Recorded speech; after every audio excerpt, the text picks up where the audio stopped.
1 کا لیکچر 10 ہے جس میں ہم فرینچائزنگ کے بارے میں پڑھیں گے. تو پہلے میں آپ کو اس کا مطلب بتاتی ہوں سادہ الفاظ میں کہ کیا ہے. جب آپ کسی مشہور کمپنی کا کاروبار اپنے علاقے میں کھولتے ہیں نا تو اس کے بدلے کمپنی کو آپ کچھ رقم دیتے ہیں, ٹھیک ہے. تو اسے فرینچائزر کہتے ہیں اور اس سارے جو عمل ہے اس کو کہتے ہیں فرینچائزنگ, ٹھیک ہے. جس میں مطلب سب سے پہلے انہوں نے کیا لکھا ہوا ہے, an agreement between 2 parties in which 1 party passes on the rights to the other party. کہہ رہے ہیں کہ یہ ایک معاہدہ ہوتا ہے 2 پارٹیز میں جس میں ایک پارٹی دوسری پارٹی کو کچھ رائٹس دیتی ہے. رائٹس مطلب حقوق استعمال کرنے کی کیا دیتی ہے, انہیں اجازت دیتی ہے. اس کے بعد ہے رائٹس انکلوڈ, اب کون کون سے حقوق ہو سکتے ہیں. سب سے پہلے ہے right to use the trade mark, یعنی ٹریڈ مارک استعمال کرنے کا حق. Right to use the name, نام استعمال کرنے کا حق. اب ٹریڈ مارک استعمال کرنے کا مطلب کیا ہو سکتا ہے, یہ اوپر والا سب سے پہلا رائٹ میں جو آ رہا ہے اس کا مطلب ہو سکتا ہے کمپنی کا لوگو یا نشان استعمال کرنے کی جو اجازت ہے وہ. اس کے بعد ہے right to use systems methods and researches, یعنی نظام اور طریقہ کار وغیرہ استعمال کرنے کا حق. Right to use packing material استعمال کرنے کا حق. Parties to franchise agreement, there are 2 parties, اس میں اب 2 parties ہوتی ہیں, ایک فرینچائزر ہے اور ایک فرینچائزی ہے, ٹھیک ہے.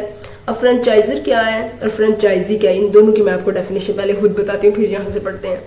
فرینچائزر جو سی ہوتی ہے نا, یہ والی فرینچائزر وہ کمپنی یا شخص جو اپنا نام, نظام, کاروبار کا طریقہ استعمال کرنے کے حقوق دیتا ہے, جو کیا کر رہا ہے, دے رہا ہے حقوق, اپنی کمپنی کا نام, نظام اور کاروبار کا طریقہ. اور فرینچائزی, یہ جو فرینچائزی ہے نا یہ والا, وہ کیا کرتا ہے, یہ وہ شخص ہوتا ہے جو کاروبار کے یہ جو حقوق ہوتا ہے نا وہ خریدتا ہے, ٹھیک ہے, اور اسی برانڈ کے تحت کاروبار چلاتا ہے. مثلا اب KFC ایک فرینچائزر ہے, کیا ہے وہ, اب فرینچائزر ہے.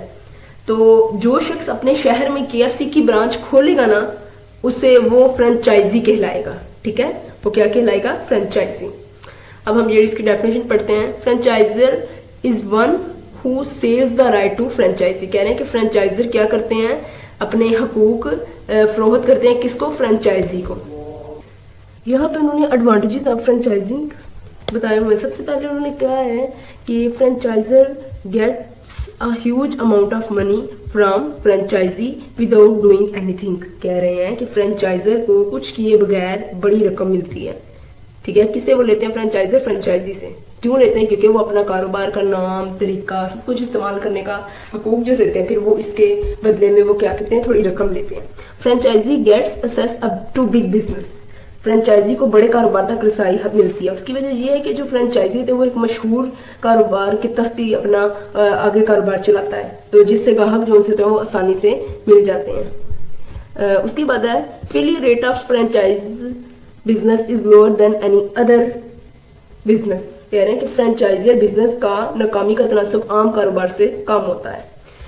Franchisee uses worldwide tested brand and tested procedure, that is why failure rate is lower in this type of business. کہتے ہیں کہ فرینچائزی کو پوری دنیا میں آزمائے گئے نظام, طریقے اور برانڈ کا فائدہ ملتا ہے. پھر ایڈوانٹیجز ہیں جس میں وہ سب سے پہلے کہہ رہے ہیں کہ franchisor provides guidance to franchisee in all affairs of business. کہہ رہے ہیں کہ فرینچائزر کاروبار کے تمام معاملات میں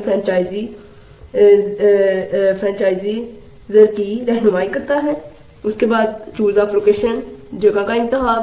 franchiser is always there to support the franchisee in all kind of matters. کہہ رہے ہیں کہ فرینچائزر, یہ جو فرینچائزر ہے نا ہر معاملے میں سپورٹ کرتی ہے کس کو, فرینچائزی کو. اس کے بعد اب ڈس ایڈوانٹیج, جہاں پہ اس کے ایڈوانٹیجز ہیں وہاں پہ اس کے ڈس ایڈوانٹیجز بھی ہیں, جس میں سب سے پہلے ہائی کاسٹ, پیسہ بڑا لگتا ہے اس میں. proportionate profit is given to franchisor by franchisee every year. ہر سال فرینچائزی کو منافع دینا پڑتا ہے فرینچائزر کو.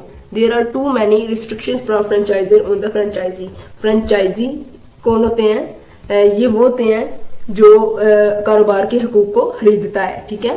تو کہہ رہے ہیں کہ ان پہ نا بڑی ریسٹرکشنز لگاتے ہیں. کون لگاتے ہیں, فرینچائزر لگاتے ہیں. وہ اب کون ہوتے ہیں, جو اپنا نام, کاروبار, نظام وغیرہ استعمال کرنے کے کیا دیتے ہیں, حقوق دیتے ہیں. اس کے بعد ہے new trends in the business. اب نئے ٹرینڈز انہوں نے یہاں پہ بزنس کے بتائے ہیں، جس میں سب سے پہلے ای کامرس اور e business using internet for marketing products. جو آج کل یہ زیادہ تر آن لائن کام ہوتا ہے نا، اس کو کہتے ہیں ای کامرس یا ای بزنس. جو ہم آن لائن ہی آرڈر اپنا کرتے ہیں، پھر وہ ہمارا آرڈر گھر آ جاتا ہے، یا تو ہم اپنی پیمنٹ آن لائن کر دیتے ہیں یا پھر انہیں کیش دے دیتے ہیں. وومن ان بزنس، خواتین بزنس میں. So many women have come in so many areas of business. کہتے ہیں بہت سی خواتین ہر شعبے میں کاروبار میں آ گئی ہیں خواتین بھی. Business will be better disciplined well mannered staff more knowledge of the needs of customer and more market oriented. اس کے بعد ہے گلوبل اپرچونیٹیز، جس میں سب سے پہلے انہوں نے people have the awareness of global market, یعنی لوگوں میں عالمی مارکیٹ کی جو آگاہی ہے نا وہ پیدا ہو چکی ہے. پھر وہ کہتے ہیں کہ internet has played major role in accessing global markets. کہہ رہے ہیں کہ انٹرنیٹ نے عالمی مارکیٹ تک رسائی کو کیا بنا دیا، آسان بنا دیا. یعنی انٹرنیٹ کے ذریعے کوئی بھی چیز ہوتی ہے نا، انٹرنیٹ پہ سے ہر چیز وہ پھیل جاتی ہے، تو وہ کہہ رہے ہیں کہ رسائی جو سے اس کو آسان بناتی ہے. In Pakistan, people got huge success globally but could not make a brand name in global market. وہ کہہ رہے ہیں کہ پاکستان میں لوگوں کو عالمی سطح پر بڑی کامیابیاں ملتی ہیں، لیکن ابھی تک عالمی مارکیٹ میں برانڈ نام نہیں بنا سکے. اس کے بعد ہے factors for lower failure rate, جس میں سب سے پہلے ہے گورنمنٹس پریفرنسز اینڈ پریورٹیز. کہتے ہیں کہ حکومت کی ترجیحات اور کاروباری ماحول. Government is convinced to support corporate sector. کہتے ہیں کہ حکومت کارپوریٹ سیکٹر کی حمایت پر قائل ہے. Businesses are now being set up on more professional grounds. کہہ رہے ہیں کہ کاروبار اب زیادہ پیشہ ورانہ بنیادوں پر قائم کیے جا رہے ہیں. سپورٹ فرام فائنینشیل انسٹیٹیوشن، یعنی مالیاتی اداروں کی جانب سے تعاون ہے. پھر کیا ہے general economy of the country, ملک کی عمومی معیشت کا کردار. People are acquiring professional knowledge about business. لوگ اب کاروبار کے حوالے سے پیشہ ورانہ علم حاصل کر رہے ہیں. اس کے بعد ہے پھر وہی چیز ہے factors for lower failure rate. Government has developed many training centre to train people related to business. کہہ رہے ہیں کہ حکومت نے کاروبار سکھانے کے لیے ادارے بنائے ہیں، جیسے دکان کیسے چلانی ہے، کسٹمر سے بات کیسے کرنی ہے، آن لائن جو بزنس ہے وہ کیسے چلانا ہے. اس کے بعد ہے اسکلز ڈیولپمنٹ. لوگوں کو مختلف ہنر سکھائے جا رہے ہیں. ہنر سے آ سکتا ہے کمپیوٹر کیسے چلانا ہے، گرافک ڈیزائننگ، سلائی کڑھائی، یہ چیزیں. Institution to develop manpower. کہہ رہے ہیں کہ ایسے ادارے بنائے گئے ہیں جو لوگوں کو کام کے لیے تیار کرتے ہیں. اس کا مطلب ہے حکومت چاہتی ہے کہ لوگ صرف نوکری کے انتظار میں نہ بیٹھیں، بلکہ خود کام کرنے کے قابل ہوں.